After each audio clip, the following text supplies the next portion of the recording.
नमस्कार. माझं नाव अभय कुमार बाजीराव काळुंके. मी राहणार परतूर तालुका जिल्हा जालना. तर माझी परतूर शहराच्या बाजूला एक 4 किलोमीटर जवळ शेती आहे, रायपूर या गावी. तर तिथं माझं सध्या आता 50 एकरमध्ये फळबाग आणि नर्सरी आहे पूर्ण. सुरुवात थोडी होती, पण आता 50 एकरपर्यंत आपण वाढवलं हे क्षेत्र सर्व. तर मागील ह्याचं आमचा जो व्यवसाय आहे किंवा हे काय जे आतापर्यंत आपण करत आलो आहोत, तर सरांनी माझा जो परिचय सांगितला आणि कृषी विज्ञान केंद्रासोबत मी 2007 पासून जोडलेलो आहे. कारण 2006 ला माझी डिग्री झाली आणि 7 पासून मी शेतीत फुल टाइम उतरल्यानंतर पहिली ही गोष्ट होती की आज आपण म्हणजे खूप भाग्यवान आहेत. कारण का भाग्यवान आहेत की ह्या ट्रेनिंग घेण्यासाठी 2002, 3, 4, 5, 6 पर्यंत मला पुण्याला जावं लागायचं. छोटीशी एखादा कार्यक्रम असायचा, 2-3 तासाचा प्रोग्राम असायचा. त्यावेळेस 1500 रुपये फीस असायची. चर्चासत्र आंब्यावर, पश्चिम महाराष्ट्रातले सगळे शेतकरी, चर्चासत्र मोसंबीवर. 3-4 तासात अर्धा वेळ तर त्यांच्या उद्घाटनात आणि ह्याच्यातच जायचं. आणि ते शेतकरीने आपली फ्रिक्वेन्सी मॅच होत नव्हती, त्यांचे विषय वेगळे होते. तरी ऊसाचं असेल हे चर्चासत्र ऐकण्यासाठी आणि प्रशिक्षण घेण्यासाठी मी त्यावेळेस पुण्याला जायचो. त्यावेळेस संभाजीनगर किंवा जालना इकडे कुठेही मोठं प्लॅटफॉर्म नव्हतं. पण डिग्री झाल्याच्या नंतर मला कृषी विज्ञान केंद्र समजलं. आणि ह्याच्या अगोदर कृषी विज्ञान केंद्र मी परभणीला असल्यामुळे परभणीचं पाहिलं होतं. त्यावेळेस मला तिथे काही आउटपुट मिळालं नाही, कारण मी तिकडेही जायचो. आणि मी डिग्रीत असताना सगळ्यात जास्त वेळ गेला माझा डिपार्टमेंटला म्हणजे कृषी विद्यापीठ हे जवळपास 10,000 एकरच्या पेक्षा जास्त एरियामध्ये परभणीचं 5 ते 6 गावाचं पुनर्वसन झालेलं आहे. थेरीचे पिरियड आमचे फक्त वेल्डिंग मध्ये व्हायचे. प्रॅक्टिकल जे असायचं वेगवेगळे डिपार्टमेंट. भाजीपाला म्हणलं की 200-400 एकर, कापूस संशोधन म्हणलं की 200-400 एकर, ज्वारीचं 200. मग तिथल्या शास्त्रज्ञासोबत जास्त अटॅच होतो मी. कारण आपल्याला घरी शेती होती. डिग्रीला जातानाच उद्देश होता की घरी आल्याच्या नंतर आपल्याला शेती करायची. आपल्याला MPSC करून कुठं नोकरीला जायचं नाही किंवा कुठलं अदर व्यवसाय करायचा नाही. मग हा उद्देश क्लिअर असल्यामुळे सगळं माझं फोकस शेती शिकण्यावर आणि नवीन गोष्टी शिकण्यावर होतं. तर हा गोष्ट शिकण्यासाठी म्हणजे आज मी ते सांगतो की आपण इथं जे प्रत्येक महिन्याला जो प्रोग्राम होतो आणि विषय हे वेगवेगळे असतात. ह्या विषयाला 1 दिवसाचं जर ट्रेनिंग घ्यायचं म्हणलं तर साधारणतः तुम्हाला 1000-2000 कुणालाही पैसे देऊन घ्यावा लागेल. म्हणजे मिनिमम इतकी फीस आहे. कारण मी सुद्धा आता पूर्वी मी सहज बोलायचो. मी आताही जर माझ्या नर्सरीला कोणी शेतकरी भेटायला आले 5 तास फ्री मध्ये बोलतो, दिवसभर बोलतो. पण जर आता मी पूर्ण महाराष्ट्रातल्या जिल्ह्यामध्ये ट्रेनिंग सुरू केलं, पण त्या ट्रेनिंगची 2000 फीस घेतो मी 4 तास बोलण्याची. कारण काय झालंय की फ्री वाल्याला व्हॅल्यू राहत नाही. सहज गोष्ट मिळते ती ऐकत नाही. 2000 दिले की तो आल्यापासून 1 मिनिटापासून तर शेवटचं जाईपर्यंत टाइम संपला तरी नाही सर थोडस परत सांगा म्हणतो. कारण काय होतं पैसे दिलेले असते, त्याला माहिती 2000 वसूल झाले पाहिजे आपले. मग आता हे मी आता मागच्या 1 वर्षापासून सुरू केलं. तर कृषी क्षेत्रात मी 2007 पासून काम करतो. तर 7 पासून मी ज्यावेळेस शेती सुरुवात केली तर मला हे जाणवलं की फळबाग लागवडीमध्ये म्हणजे आपण आता इथं सर्व शेतकरी पाहतोय, पण श्रीमंत करणारी एकच शेती आहे ती म्हणजे फळबाग. बाकीची आपण जी शेती करतोय ही पारंपरिक पद्धतीने जी शेती करत होतो, पूर्वी जे पैसे मिळत होते आता ते पैसे आपल्याला मिळत नाहीत आणि भविष्यातही मिळणार नाहीत. कारण मी नेहमी सगळ्यांना सांगतो की अन्न वस्त्र निवारा या मूलभूत गरजा आहेत. तर अन्न म्हणजे रोजच्या ताटातले भाजीपाला असेल, तुमच्या डाळी असतील, गहू ज्वारी बाजरी असतील, ह्याचे रेट पुढच्या 500-600 वर्षात वाढणार नाहीत. 5-50 वर्ष सांगत नाही. कारण भारत हा आपला 140 कोटीचा देश आहे. 140 कोटीच्या 150 कोटीच्या आता 150 कोटीपर्यंत जातोय. आपण इतक्या लोकांना जगवण्यासाठी शासनालाही महागाई नियंत्रणात ठेवावं लागते. त्यामुळे रोजच्या जेवणातल्या आहारातल्या गोष्टीचे भाव वाढणार नाही. फळबाग हे तुम्हाला ऑप्शन आहे. फळाचे भाव कधी 500 रुपये किलो 400 रुपये किलो झाल्यामुळं पेपरला न्यूज आली नाही किंवा सरकारनं कधी बंदी घातली नाही, म्हणजे कुठलीच गोष्ट नाही. कारण आज सकाळीच मी म्हणजे 200 रुपये किलो डाळिंब घेतलं. हो डाळिंब बोले समोर त्यामुळे सांगतोय मी 200 रुपये किलोने घेतला आणि काही नाही. तो 250 बोलला नाही हो करून 2 किलो घेतो म्हणलं, त्यानं 200 ला घेतलं. भाऊनी म्हणे साहेब 200 रुपयाने द्या. म्हणजे ह्याच्यात जास्त हे नसतं. तर मग आपल्याला जे श्रीमंत करणारी शेती आहे, कारण तुम्ही असेल मी असेल आपण शेती करताना शेती फक्त आपल्याला आहे म्हणजे वडिलांची आहे, वडिलोपार्जित आहे किंवा नवीन शेती घेतली आहे त्यामुळे ती शेती करावं लागते, काहीतरी पेरावं लागतं, काढावं लागतं. हा काळ आता गेलेला आहे. आपल्याला काळ बदललेला आहे. काळ बदलला म्हणजे आता तुम्हाला शेतीतून उत्पन्न घेणं गरजेचं आहे, कारण रोजच्या जीवनाचा आपला खर्च हा खूप वाढलेला आहे आणि तो खर्च पारंपरिक पिकातून निघेल, पण त्याच्यासाठी 10 एकरवर जी मेहनत घ्यायची आहे फळबागेमध्ये ती 1 एकरलाच घ्यावा लागणार आहे. 10 एकरचं उत्पन्न 1 एकरमध्ये निघतं फळबागेचं. पण फळबाग निवडतानाही तुम्हाला पीक निवडावं लागेल. मार्केटला कोणती पिकाची जास्त मागणी आहे, कोणत्या पिकाला सतत एकच रेट राहतो, हे सगळा विचार करावा. मार्केटची डिमांड काय, कारण आता अगोदर शिंदे साहेबांनी ते सांगितलं मार्केट कमी जास्त आहे, पण शिंदे साहेबांनी काय त्यांचं एक तुमच्या माझ्या एक लक्षात आलं की ते ऑफ सीझन काढतायत. ऑफ सीझन म्हणजे ज्यावेळेस सगळ्या शेतकऱ्यांचा हुरडा हा मार्केटला येतो, मॅक्झिमम आपले सगळे जनरली शेतकरी सप्टेंबर ऑक्टोबर मध्ये ज्वारी पेरतात, सगळ्यांचा हुरडा मार्च मध्ये येतो आपल्या रेग्युलर ज्वारीचा. मग त्याच्या आतमध्ये ह्यांचं सीझन संपतं, म्हणजे ऑफ सीझन मध्ये त्यावेळेस रेट त्यांच्या हातात आहेत, काय भाव काढायचा त्यांच्या हातात आहेत. फळबागेमध्ये तसंच आहे, पण फळबागेमध्ये कोणती फळबाग निवडायची. आता द्राक्ष आणि डाळिंब हे दोन तर सगळ्यांना माहिती आहे, कारण हे दोन पिकं चांगले पैसे देतात, पण ह्या दोन पिकाला मेहनतही तितकीच आहे आणि त्याला हाडाचा आणि शिकणारा शेतकरी लागतो. नुसतं हाडाचा नाही, 24 तास मी तिथं राबन, मी भात टाकून झोपल, काही उपयोग होणार नाही. तुम्हाला शिक्षण पण तितकंच महत्वाचं आहे या शेतीमध्ये. तर मग तुम्हाला ती शेती जमणार आहे का, तुमची तितकी शिकण्याची तयारी आहे का, हे पण पाहावं लागेल. तर म्हणजे आजचा आपला हा विषय जो आहे तो माझा विषय वेगळा आहे. यशस्वी फळबाग लागवडीचं घ्यावायची काळजी, म्हणजे हे त्याची पार्श्वभूमी सांगतो मी तुम्हाला की फळबागेला खूप प्रचंड डिमांड आहे. आत्ताच मागच्या आठवड्यात म्हणजे आंब्याची निर्यात जी झाली आहे त्याच्यामध्ये भारतातून जी सगळ्यात जास्त निर्यात झाली आहे त्या निर्यातीमध्ये केशर आंबा टॉपला आहे, 2 नंबरला हापूस आहे, चालू वर्षीची गोष्ट. आणि निर्यात वाढते, ही निर्यात तरी कमी झाली का, कमी झाली, युद्ध सुरू आहे आणि भारतातला सगळ्यात जास्त माल हा आपला गल्फ कंट्रीमध्ये दुबईला वगैरे ह्या भागात जातो, पण तिथं तिकडे माल न जाताही आपली निर्यात सर्वात जास्त झाली.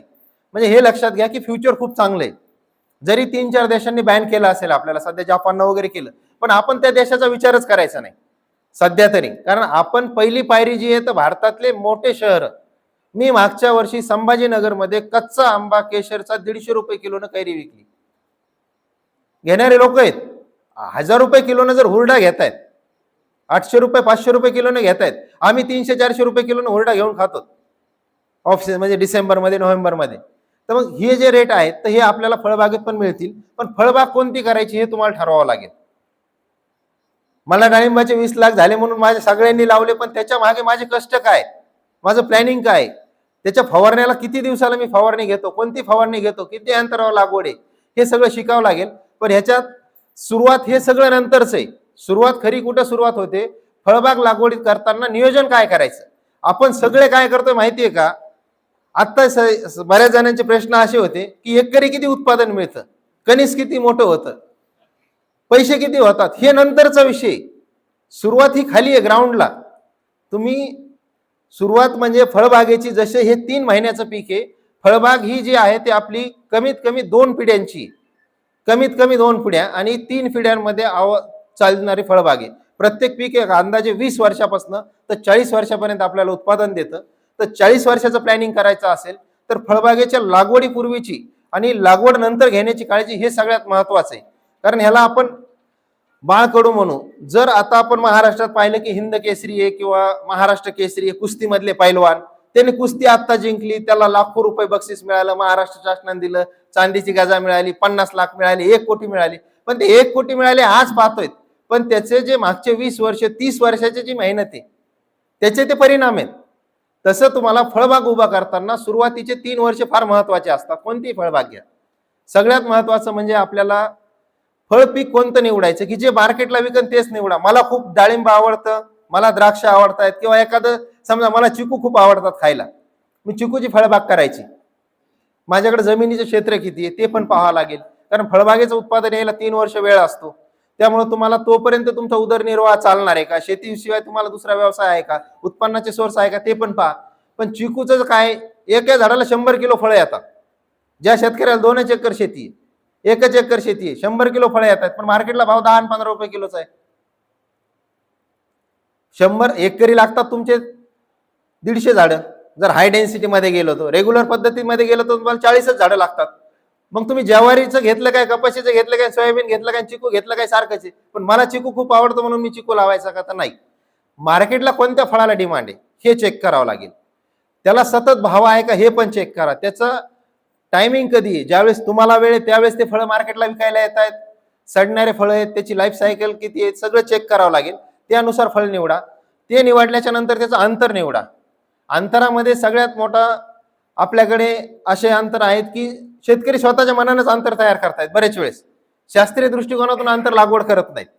पूर्ण विद्यापीठ शिफारस एक करतं, कृषी विभाग एक करतं, कृषी विज्ञान केंद्र एक करतायत. म्हणजे हे तिघांचं एकच अंतर आहे. आणि शेतकरी नवीन तिसरा फॉर्म्युला तयार करून तिसरंच करतो. शेतीमध्ये फळबाग लागवडीमध्ये दोन पद्धती आहेत. एक पारंपरिक पद्धत की जी कृषी विज्ञान केंद्र असेल, कृषी विद्यापीठ असेल आणि कृषी विभाग असेल यांनी शिफारस केलेली पद्धत आहे, त्या पद्धतीने लावा. किंवा मग अल्ट्रा हाय डेन्सिटी ह्या पद्धतीने जा. अल्ट्रा हाय डेन्सिटी मध्ये गेले तर पूर्ण अल्ट्रा हाय डेन्सिटीनेच जा. तुम्ही या दोन्हीला मिक्स करून तिसरी पद्धत काढतात. मग त्यावेळेस तुमचं उत्पादन निघण्याऐवजी तुम्हाला त्याच्यात मशागत करायला अडचणी येतात आणि बऱ्याचशा गोष्टीचा त्रास पण होतो. आणि ह्याच्यामध्ये आता मी मॅक्झिमम आता बऱ्याचशा ज्या बागा आहेत त्याच्यामध्ये आम्ही अल्ट्रा हाय डेन्सिटी मध्ये काम करतोय. मोसंबीमध्ये आम्ही इंडो इस्रायल पद्धतीमध्ये काम करतो. डाळिंबामध्ये आणि ह्याच्यामध्ये ऑलरेडी शेतकऱ्यांनीच अल्ट्रा हाय डेन्सिटी मध्ये गेलेले आहेत. आता आम्ही आंब्यामध्ये काम करतोय. माझं केशर अभय केशर मँगो फार्मर नेटवर्क हे महाराष्ट्रात आम्ही उभा करतोय मागच्या 2 वर्षापासून. तर ह्याच्यामध्ये आम्ही आंबा उत्पादन करणारे, त्यामध्ये फक्त केशर आंबा उत्पादन करणारे, जसं महाकेशर संघ आहे, बरेचसे आहेत केशरमध्ये काम करणारे. तर आमचं ही संकल्पना आहे की आंबा लागवडीपासून तर निर्यातीपर्यंत, म्हणजे फक्त आंबा हा इथले शेतकरी टार्गेट जे आहेत इथलं ग्राहक धरायचं नाही, लोकल मार्केटला आंबा विकायचाच नाही. सह्याद्री फार्मर प्रोड्युसर कंपनी जी नाशिकची आहे तो जे काय माल तयार करतायत हे पूर्ण एक्सपोर्ट करतायत किंवा भारतातल्याच मोठ्या शहरात विकतायत. मग त्यांचे रेट जास्त मिळत आहेत त्यांना. त्याचं कारण काय, त्यांचा शेतकरी बाहेर कुठेही माल विकत नाही, त्या कंपनीलाच माल विकतो. आणि कंपनी हा पूर्ण माल बाहेर कसा विकला जाईल ह्याची क्वालिटी आणि ह्याची काळजी घेते. आता त्यांनी बरेचसे वाहन पण डेव्हलप केलेले आहेत, बरेचसे नवीन व्हरायटीज आता भारतात आणलेल्या आहेत, पण ते त्यांच्या शेतकऱ्याला देत आहेत. तर आपल्याला फळबाग लागवड करताना जी सुरुवात आहे तर ही व्हरायटीपासनं अंतरापासनं सुरुवात करावं लागणार आहे. जमिनीचा पीएच चेक करावा लागणार आहे. आपल्या जमिनीत कोणतं पीक येतं, त्याचा पीएच किती आहे, माती कशी आहे. कारण फळबागेमध्ये सगळ्यात जास्त शेतकरी अगोदर लागवड करतात, त्या झाडाला वाढ थांबते किंवा फळं आल्याच्या नंतर प्रॉब्लेम होतो, तेव्हा ते शास्त्रज्ञाकडे येतात. शास्त्रज्ञ त्यांना सांगतात की माती परीक्षण करा, मग त्याच्यानंतर मग त्यांचं हे होतं. आणि एका शेतकऱ्याची ॲव्हरेज लाईफ शेतीमध्ये 25 ते 30 वर्षे ऍक्टिव्ह लाईफ. आणि ह्या लाईफमध्ये जर तुम्ही एखादी फळबाग लावताना चुकलात तर पहिले 5 वर्ष आपली चूक झाली हे समजायला 5 वर्ष लागतात. ती बाग काढायला विचार करायला 4-5 वर्ष लागतात. आणि परत नवीन बाग लावायला 5 वर्ष, म्हणजे अर्ध आयुष्य गेलं की एक तर शेतकरी 70% निगेटिव्ह होतात, परत फळबागेचं नाव घेत नाहीत आणि अख्ख्या गावाला सांगतात आपल्या ह्या भागात ही फळबागच येत नाही. हे वस्तुस्थिती आहे, कारण मी ऐकलेले आहेत, माझ्यापर्यंत हे पोहोचलेले आहेत. मग आपल्याकडे येत नाहीत म्हणजे नवीन प्रयोग करणं थांबून जातं. पण ह्याच्या पुढचा काळ तुम्हाला एकरी टार्गेट सेट करून ठेवावा लागेल. जर इथं काही उद्योजक आहेत, आता ह्यांनी सांगितलं माझं आडतचं दुकान आहे, माझी नर्सरी आहे, उद्योग असेल तर आपण काय करतो, किराणा दुकान सुरू करायचं म्हणलं किंवा कुठलंही एखादं कापडाचं दुकान सुरू करायचं म्हणलं तर अगोदर सगळ्या मार्केटचा अभ्यास करतो, ग्राहकाचा अभ्यास करतो, आपल्याकडे किती माणसं येतील, किती व्यवसाय होईल हे सगळा अभ्यास करतो. त्याच्यानंतर आपण कोणता व्यवसाय सुरू करायचा, आपल्याला तो जमेल का, त्याचं काही प्रशिक्षण असेल का ते पण घेतो. त्याच्यानंतर आपण तो व्यवसाय सुरू करतो. पण शेती करताना आपण तसं काही विचार करत नाही. आपल्याला जे डोक्यात आलं, जे युट्यूबला पाहिलं, जे कुठतरी काहीतरी छान वाटलं ते लगेच सुरू करून देतो. नंतर पैसे घालतो, 1-2 लाख लॉस मध्ये जातो. त्याच्यानंतर विचार करायला लागतो. तर फळबाग हे 30-40 वर्षाचा विषय. तुम्ही अंतर जर गेले तर अल्ट्रा हाय डेन्सिटी मध्ये पूर्ण जा.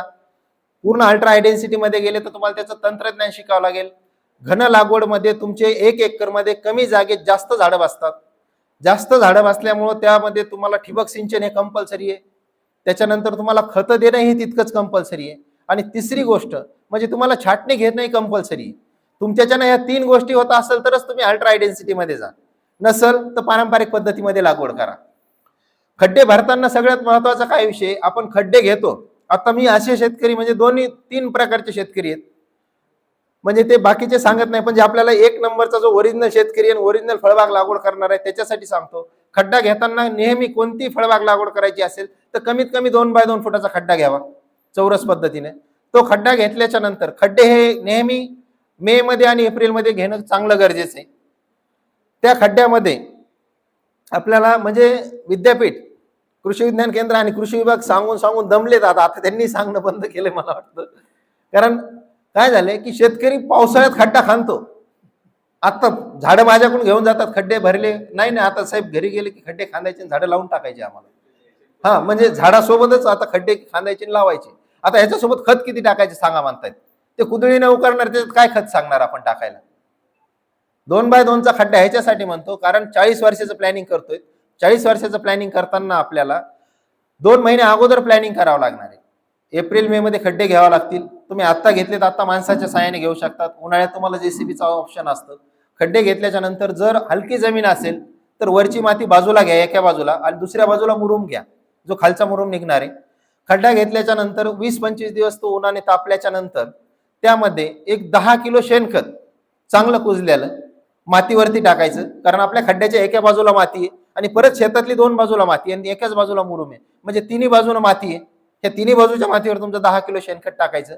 सिंगल सुपर फॉस्फेट साधारणतः एक अर्धा किलो 2 फुटाच्या खड्ड्याला चालतं.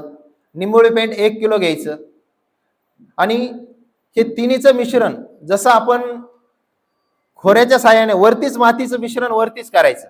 जर मुरुम असेल तर, काळी माती असेल तर तुम्ही त्या पूर्ण मातीवर टाकू शकता हे सांगितलेलं मिश्रण. हे टाकल्याच्या नंतर हे खोऱ्याच्या साह्याने पूर्ण मिक्स करायचं आणि मिक्स केलेलं मिश्रण आता तुम्ही किती वर्षाचं रोप लावतायत त्याच्यावर डिपेंड आहे. आता काही शेतकरी 2 वर्षाचं रोप लावतायत, कुणी 1 वर्षाचं लावतात. आणि फळबाग करताना केव्हाही 1 ते 2 वर्षाचंच रोप घ्यायचं, त्याच्यापेक्षा मोठं रोप घ्यायचं नाही. कारण हे रोप जे असतं नर्सरीत आमच्या इकडे पहिल्या वर्षी नाही विकलं, आम्ही दिपोळीला त्याची कॅरी बॅग चेंज करतो, ते 2 वर्षाचं पुढच्या वर्षासाठी तयार होतं. 2 वर्षात नाही विकलं ते 3ऱ्या वर्षीसाठी तयार होतं. 3 वर्षात नाही विकलं ते 4थ्या वर्षीसाठी तयार होतं.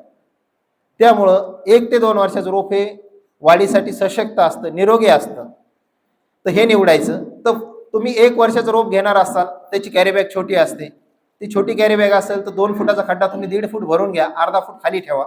आणि ज्यावेळेस तुम्ही झाड घेऊन येतात, रोप घेऊन जातात, लावते वेळेस तो अर्धा फुटाचा खड्डा आणि हे रोप हे पूर्ण लावायचं. पण आता रोप निवडताना आता हे झालं खड्ड्याचं आणि लागवडीचं आणि भरण्याचं अंतराचं.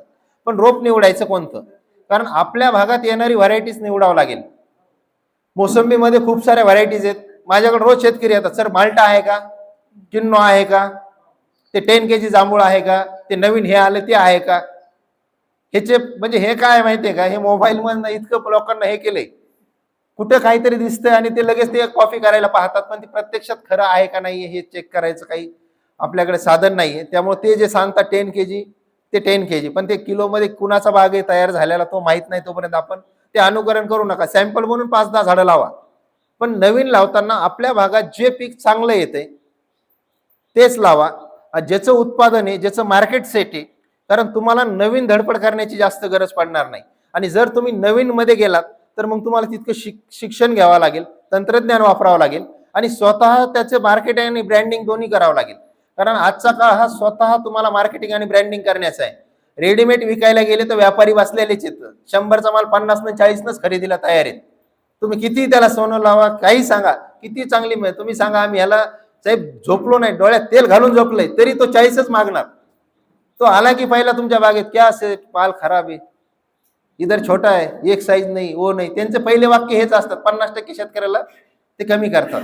पण तुम्हाला जर विकायचा असेल तर आपला माल हा सहज विकू शकतो. मार्केटिंगचे साधनं सोपे झालेत. फेसबुक आहे, व्हॉट्सअप आहे, इंस्टाग्राम आहे, सोशल मीडिया इतकं सोपं झालंय. तुमचा माल तुम्ही बसल्या बसल्या सगळीकडे पोहोचू शकता, सगळीकडे अगदी सहज विकू शकतो. कारण मी ज्यावेळेस आंब्याच्या रोपाची जाहिरात केली, मोसंबीच्या रोपाची जाहिरात केली, नर्सरीची जाहिरात केली, तेव्हा मला ज्यांना शेती नाही ते शहरातले लोक मला फोन करायला लागले, साहेब आम्हाला झाडं नाही घ्यायची, तुमचे फळं चांगले असतील तर आम्हाला पाठवा 10 किलो 20 किलो. मग फळाचा व्यवसाय असा सुरू झाला आता फोनवरती माझा. म्हणजे हे जे व्यवसाय शेतीमध्ये खूप सारे व्यवसाय आहेत. साधं हुरड्यापासून तुम्ही लाखो रुपये कमवू शकता, फळापासून तुम्ही करोडो रुपये कमवू शकता जर प्रोसेसिंग मध्ये गेलो तर. पारंपरिक पद्धतीत गेलो तर आपण तिथपर्यंत जाणार नाहीत आणि पारंपरिक पद्धत आपल्याला सोडावं लागेल. आणि इथं आलेले सगळे शेतकरी हे पारंपरिक पद्धतीच्या पुढचे आहेत, सगळे ॲडव्हान्स आहेत. आणि ह्या सगळ्या शेतकऱ्यांना माझी विनंती असेल की म्हणजे माझा नंबर हे मी तुम्हाला देतोच, पण तुम्हाला काही जरी अडचण आली तुम्हाला कॉल करू शकता, माझ्या नर्सरीला येऊन प्रत्यक्ष भेटू शकता. तुम्हाला काय माहिती लागते हे मी तुम्हाला सगळं म्हणजे A to Z पर्यंत निसंकोचपणे, लागवडीपासून तर विक्रीपर्यंत. कारण आपल्याला आता फक्त पिकून चालणार नाही, कारण आपण शेतकरी म्हणलं की आपण आपल्या डोक्यात पक्क ठरवलेलं आहे. म्हणजे साहेबाला क्षमा मागतो, कारण मी थोडस लागवडीपेक्षा अवांतर विषयावर बोलतोय. ह्याचं कारण हे, कारण शेतकऱ्याचे विचार बदलणं खूप गरजेचे आहेत. कारण आपण जे आहोत, आपला एकच उद्देश असतो की मी चांगलं बियाणं आणणार, मी चांगलं रोप आणणार, त्या रोपाचं चांगलं झाड तयार करणार, चांगली बाग तयार करणार. हे काम झालं म्हणजे माझं 50% काम झालं. आणि त्या बागेपासून उत्पादन चांगलं विक्रमी काढलं म्हणजे माझे 50% काम झालं. किंवा त्या रोपापासून उत्पादन काढलं म्हणजे 50% झालं. मी 100% शेतकरी कंप्लीट केली. पण ही 100% नाही, आपण 50%च काम करतोय, हे लक्षात घ्या. तुमचं चांगलं रोप, चांगलं बियाणं निवडणं, हुरड्याचं बियाणं निवडणं हे फक्त 25% काम आहे. आंब्याचं बियाणं निवडणं, मोसंबीचं बियाणं निवडणं, डाळिंबाचं निवडणं, व्हरायटी निवडणं, अंतर निवडणं, बाग तयार करणं, हे फक्त आपण 25% काम करतोय.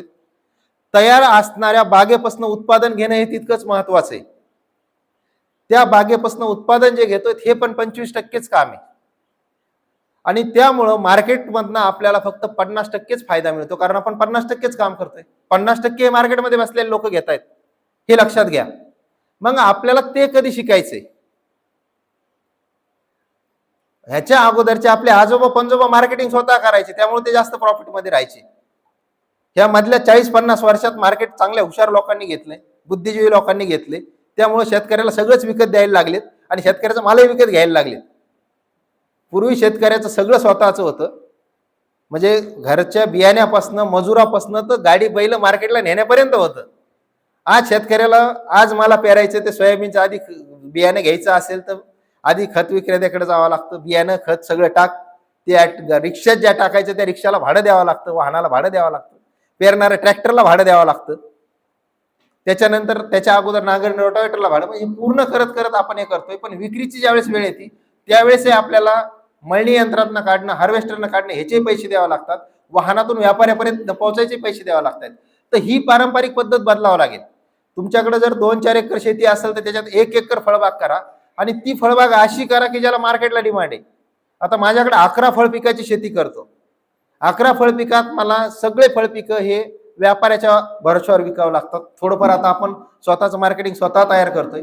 पण एकच पीक मला असं सापडलं की 2012 म्हणजे आंबा हे पीक आहे माझ्याकडं. आंबा हे माझ्याकडे शेतकरी एक तर घराकडे चक्रा मारतात लोक यायला, किंवा मग माझ्या नर्सरीवर बागेत आता यायला लागले. त्या मागच्या 5-6 वर्षात 17-18 आता बागेत येत आहेत. तयार झालेला आंबा हा जागेवरनं विकतोय. आणि आंबा इथं न खाणारा एकही व्यक्ती नाही. म्हणजे मी तुम्हाला एक उदाहरण म्हणून सांगतो आंब्याचं. तर आंबा हा फळांचा राजा अगदी सहज विकू शकतो. उन्हाळ्यात येतो ज्यावेळेस शेतीला लेबरही मजूरही सहज उपलब्ध असतं, सगळीकडे वाहतुकीची व्यवस्था असते, पावसाळ्यात अडचणी असतात, हिवाळ्यात दिवस छोटा असतो, मजुरांची अडचणी असतात, इतर पिकं कॉम्पिटिशनला असतात. आंबा मार्केटला आले की सगळ्या पिकांचं मार्केट डाऊन होतं. त्यामुळे तुम्ही एक पर्याय म्हणून, सॅम्पल म्हणून आंब्याचे झाडे टाकू शकता. त्याच्यानंतर जांभूळ एक पीक आहे. माझ्या एका जांभळाचे मला 10 ते 15 हजार रुपये होतात, कारण ह्यावेळेस मी 150 रुपये ते 100 रुपये किलो दिले. ह्यावेळेस थोडं आवक जास्त होती त्यामुळे रेट डाऊन होते. पण एका झाडाला 100 किलो जांभूळ निघतात, आणि त्या झाडाचं माझं वर्षाकाठी 200 ते 250 रुपये मेंटेनन्स, त्याच्यापेक्षा काही नाही. 2 फवारण्या होतात आणि आता खत दिलेलं असतं पावसाळ्यात एकदा. ह्याच्या व्यतिरिक्त आम्ही काही जास्त डोकं लावत नाही त्याच्यामध्ये. मग तुम्हाला पिकं कोणते निवडायचे हे सांगितलं. हे पिकं निवडल्याच्या नंतर ह्याची काळजी कशी घ्यायची, कारण सर्वात महत्वाचं काय होतं, आपण झाड लावतो, झाड लावल्याच्या नंतर आपल्याला 3 वर्षांनी उत्पादन मिळणार असतं. आणि सगळ्यात जास्त आपलं सगळ्या शेतकऱ्यांचं फोकस असतं आंतरपिकावरती, की आता 3 वर्ष ह्याला फळं येणार नाही तोपर्यंत आंतरपिकाकडनं आता आपल्याला उत्पादन घ्यायचंय. मग आपण आंतरपिकं निवडताना चुकीचे निवडतो किंवा उंच वाढणारे निवडतो. नेहमी पिकं हे निवडायचे तर कमी वाढणारे निवडायचे, आणि झाडापासून 2-2 फूट म्हणजे 4 फूट जागा मोकळी राहील असे इतक्या दूर अंतरावर पेरायचं.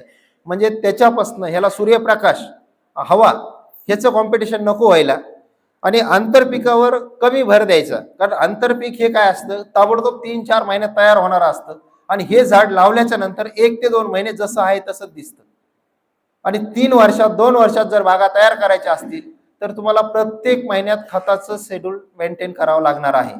जर जूनमध्ये तुम्ही कोणती फळबाग लावलेली असेल, जुलैमध्ये फळबाग लावलेली असेल, तर 1 महिन्यापर्यंत त्याला पाण्याची काळजी घ्यायची.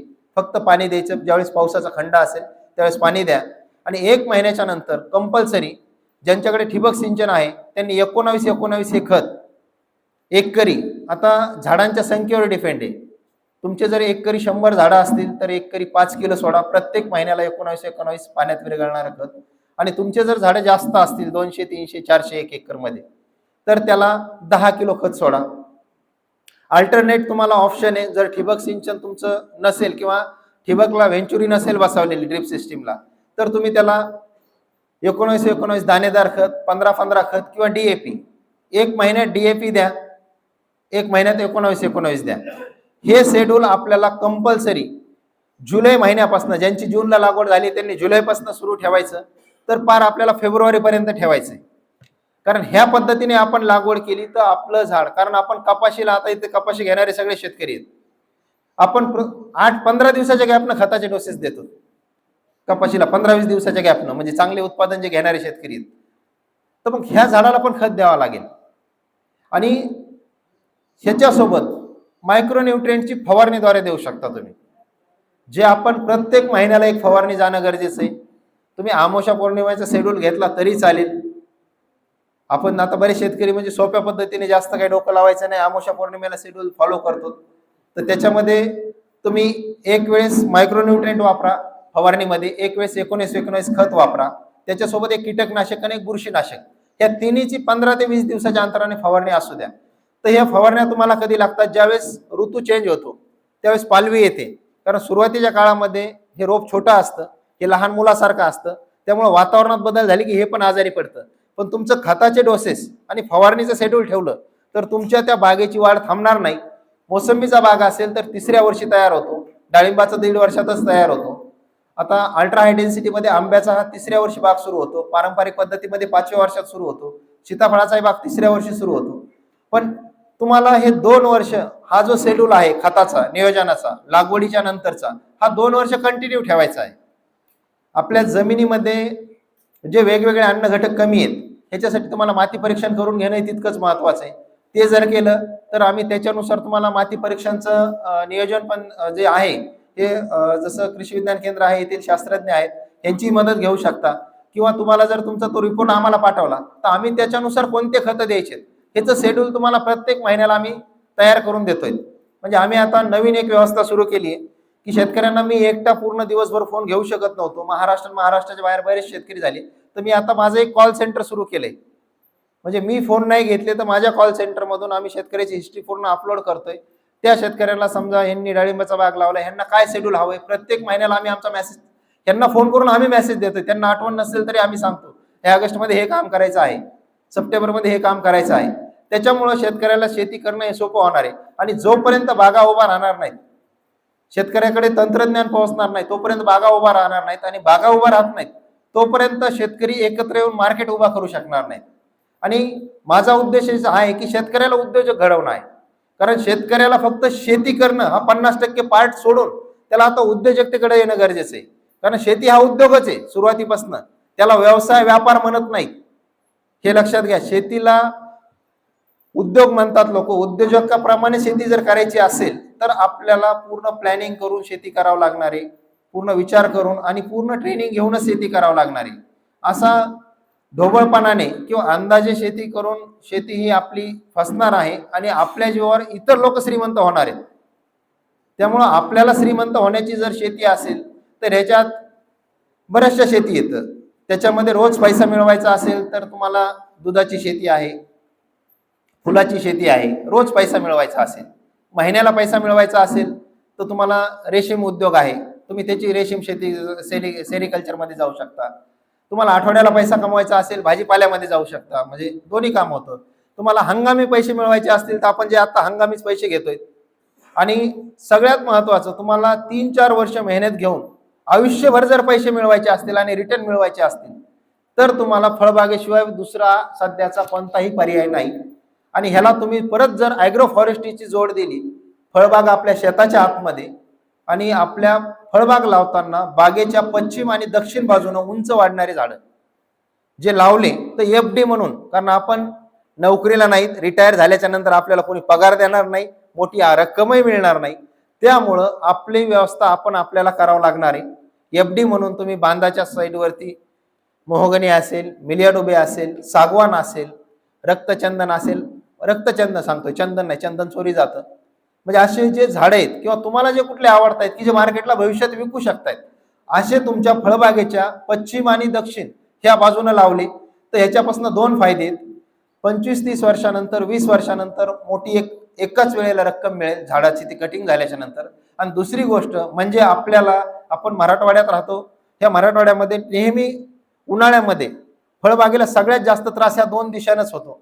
हवेचा वेगही आपल्याला दक्षिण आणि पश्चिम बाजूने, फळांचं नुकसानही ह्याच बाजूने होतं, वादळही ह्याच बाजूने येतात. तर हे विंड ब्रेक म्हणून काम करतं, कारण सुरुवातीची जी हवेची स्पीड आहे, वादळाची स्पीड आहे, सुरुवातीला या झाडाला अडकते आणि ह्या जे काही नुकसान व्हायचंय तर या झाडांचं थोडंफार होतं आणि आपल्या बागेचं नुकसान कमी होतं. त्यामुळे आपल्याला हे आपलं एफडी म्हणून आपल्याला बांधावरती हे झाडंही लावावं लागतील. आणि फळबाग निवडताना तुम्ही मार्केटचा अभ्यास करा. म्हणजे मी परत परत का सांगतोय, कारण आता फळबागेमध्ये मार्केट ज्या फळाचं अपडाऊन होतंय ते पीक निवडू नका, कारण तुमचे 5 वर्ष जातात आणि नवीन पीक तयार करायला पुढचे 10 वर्ष जातात. 10 वर्षात तुम्ही शेती करणं सोडून देताल किंवा म्हणजे दिशा बदलून जाणार शेती करण्याची, तर हे माहित नाहीये. त्यामुळे तुम्हाला आत्ताच निवडताना विचारपूर्वक पिकं निवडा. आणि ट्रेनिंग खूप महत्वाचं आहे, कारण फळबागेचं तंत्रज्ञान हे आजही जसं कपाशी, ज्वारी, सोयाबीन, तूर, मूग, उडीद इथं सांगितलं तर तुम्ही इथं येऊन 2 तास बोलताल, पूर्ण माहिती सांगताल. कोणत्या वेळेला पेरायचं, कधी ॲव्हरेज जास्त निघतं, कोणतं तणनाशक मारायचं, किती अंतरावर पेरायचं, किती इंचावर पेरायचं. पण फळबाग विषय आला की सगळे स्टॉप होतात, कारण फळबागेचं तंत्रज्ञान मार्केटमध्ये तितक्या मोठ्या प्रमाणात ते जे त्याला आपण ज्ञान म्हणू ते सगळ्यांपर्यंत पोहोचलेलं नाहीये. त्यामुळं ह्याच्यामध्ये 2 माणसं आहेत, एक तुम्हाला म्हणजे बेंबीच्या देठापासून सांगणार आहेत खरं तंत्रज्ञान, आणि एक दुसरे आहेत फक्त त्यांचा माल विकण्यासाठी सांगणार आहेत. आणि ते कसं असतं की जे खरं सांगतं त्याचा काही फायदा नसतो, त्यामुळं ते ऐकलं तर ठीक आहे, नाही ऐकलं सोडून देतं. पण ज्याला माल विकायचं, ज्याला काही विकायचंय, तो तुम्हाला गोड गोड बोलून त्याचा माल विकेपर्यंत तुम्हाला पोहोचणार आणि 5-50 हजाराला तो घेणार. आणि फळबाग म्हणलं की शेतकऱ्याची मानसिकता असते, ह्याला खर्च जास्त करावा लागतो. त्यामुळे मार्केटला हे पण खूप सारे व्यक्ती आहेत विकायला बसलेले. मग तुम्हाला त्यांच्यापासून सावध राहणे. तुम्हाला सगळ्यात मोठा प्लॅटफॉर्म म्हणजे हा कृषी विज्ञान केंद्र आहे, कृषी विभाग आहे आणि कृषी विद्यापीठ आहेत. तुम्ही यांच्यासोबत संपर्कात राहा. इथं जे तंत्रज्ञान मिळतं हे कमी खर्चाचं मिळतं आणि ज्याची गरज आहे तीच गोष्ट आहे, ज्याची गरज नाहीये ती वापरायची नाहीये. आपल्याला शेती करताना अनावश्यक गोष्टीचा खर्चही टाळावा लागेल, कमी खर्चात जास्त उत्पादन कसं मिळेल हेही पाहावं लागेल. तरच आपण भविष्यात आपली शेती जपू. आणि येणारा काळ हा शेतीचा आहे. म्हणजे अन्नाचं नेहमी भाषणात तेच असतं की शेती तुम्ही सध्या जपा, आणि येणारा काळ नाही सर, तो काळ आलाय आता. कारण आता जी शेती, ज्याला शेती समजली आणि व्यवसाय आणि उद्योगाप्रमाणे जो शेती करतोय तो वर्षाकाठी 1 एकर मध्ये 2-4-5 लाखाच्या शिवाय कमवत नाहीये. ज्याला कळालं तर सांगतोय. आणि ज्याला शेती आधी समजली नाही, थोडं समजून घ्या, परत थोडासा वेळ इथं द्या, पुढच्या 5-10 मीटिंगला परत या. नाही समजलं तर म्हणजे शास्त्रज्ञ सगळे उपलब्ध आहेत, यांच्याशी रोज संपर्कात राहा. मग तुम्हाला शेती कळाली. कारण काय असतं, मी जे इथं उभा आहे, मी जे आज बोलतोय, ह्याच्या अगोदर मी तुमच्यासारखाच बसत होतो मध्ये. तुमच्यासारखे बरेचसे वेगवेगळे चर्चासत्र ऐकले, वेगवेगळ्या पिकांची माहिती घेतली. स्वतः माझं जरी एज्युकेशन BSc हॉर्टिकल्चर असेल, फक्त डिग्री हा पार्ट वेगळा होता, पण डिग्रीच्या नंतर जेव्हा शेती प्रत्यक्ष करतोय, कारण मी तुम्हाला आज पुस्तकातलं काही सांगितलेलं नाही, हे लक्षात घ्या. मी माझे जे 20 वर्षाचे अनुभव आहे, म्हणजे आता 2026 2007 पासून मी काम करतोय, ह्याच्यातनं मी तुम्हाला सांगतोय. कारण जोपर्यंत आपण शिकत नाही आणि शिकल्याशिवाय आपली शेती डेव्हलप होत नाही. कारण आता मला 20 वर्षे समजून शिकायला, नुकसान करून घेतल्याच्या नंतर काही गोष्टी समजल्या की ही गोष्ट करायची नाही आणि ही करायची, तर आज ह्या गोष्टी तुम्हाला अगदी सहज समजतात की आम्ही तुम्हाला त्या चुकापासून वाचू शकतो, कारण तुम्ही त्यामुळे शास्त्रज्ञ संपर्कात. आणि आम्ही का सांगतोय, कारण मी पण आज मला काही अडचण आली तर कृषी विद्यापीठाची मदत घेतो. वेगवेगळे जे संशोधन झालेले आहेत त्याचे जे काही रिसर्च पेपर आहेत ते पण आम्ही वाचतोय, त्याची मदत घेतोय आणि ते आम्ही शेतकऱ्याला सांगतो. कारण शेतकऱ्याकडे आम्हाला देताना चूक कमी कशी होणार आहे आणि त्याचं उत्पादन जास्त कसं होणार आहे, खर्च कमी कसा होणार आहे, ह्याच्यावर आम्हाला फोकस करावं लागतं. कारण चुकीचं माझ्याकडे माहिती नसेल तर मी त्याला सांगतो माझ्याकडे आज नाही, मी तुम्हाला उद्या देईल, परवा देईल. त्या अभ्यास करूनच मी त्याला ती माहिती देईल. पण चुकीचं काहीतरी सहज विचारला अगदी सहज उत्तर आम्ही देत नाही, कारण त्याचं नुकसान नको व्हायला. आणि शेतकरी हा सध्याच्या काळातला म्हणजे कठीण काळ आहे. सध्याचा काळ हा आत्ताचा जो आहे ना, मागचा 10 वर्षापासून आलेला काळ, आणि तो पुढचा 10 वर्षाचा काळ हा थोडासा आपल्याला ग्लोबल वॉर्मिंगचा इफेक्ट पडतोय, तो कंटिन्यू असाच राहणार आहे. कधी पाऊस जास्त पडतो, कधी कमी पडतो. चालू वर्षी जर पाहिला असेल तर नाशिक पर्यंत अतिवृष्टी होते, नाशिक पुणे मुंबई, आणि आपल्याकडे मध्ये पाऊस नाहीये, आणि पडला तर एकाच दिवशी म्हणजे जो महिन्याभरात पडणार तो पाऊस पडतोय. तर अशा परिस्थितीमध्ये आपल्याला जे वातावरण बदल होतो ह्याचाही अभ्यास करावा लागेल, ह्याच्यानुसार आपल्याला बदल करावा लागेल, आणि हे पिकं जे घेतायत हे पिकं घेताना नियोजन पण बदलावं लागेल. तर ह्याच्यावर जर काही प्रश्न असतील, कारण लागवड ते संगोपन हा पार्ट खूप मोठा आहे आणि 3 वर्षाचा आहे, हा 1 तासात आणि 2 तासात होणार नाही, कारण 3 वर्ष कालावधी जातो, मिनिमम 3 वर्षे, म्हणजे काही फळबाग सुरू व्हायला, काही फळबाग व्हायला 5 वर्षाचा आहे, आणि जसे प्रश्न येतात तसं उत्तर जातं. तर ह्याच्यामुळे तुम्हाला म्हणजे माझे नंबर देतो, 2 नंबर घ्या, 9021 03 99 99, आणि दुसरा एक आहे 9404057399. हे 2 नंबर आहेत, आणि हे जर नाही उचलले तर मेसेज करा, कारण बरेच वेळेस आता काय होतंय की 9404057399.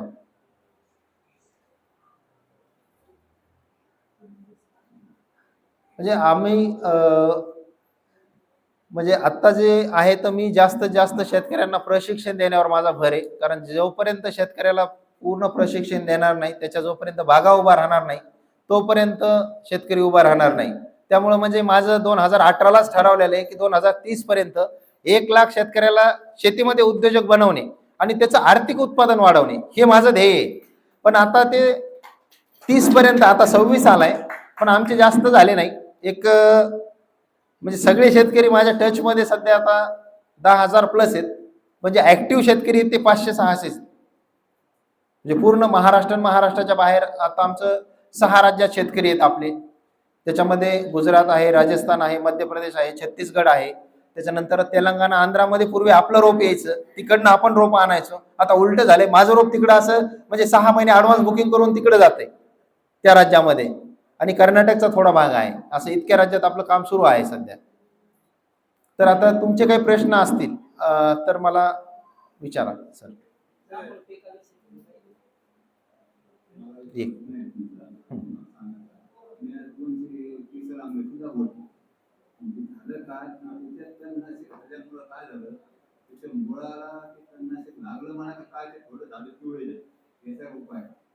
नाही, आता तणनाशक मारून किती दिवस झाले?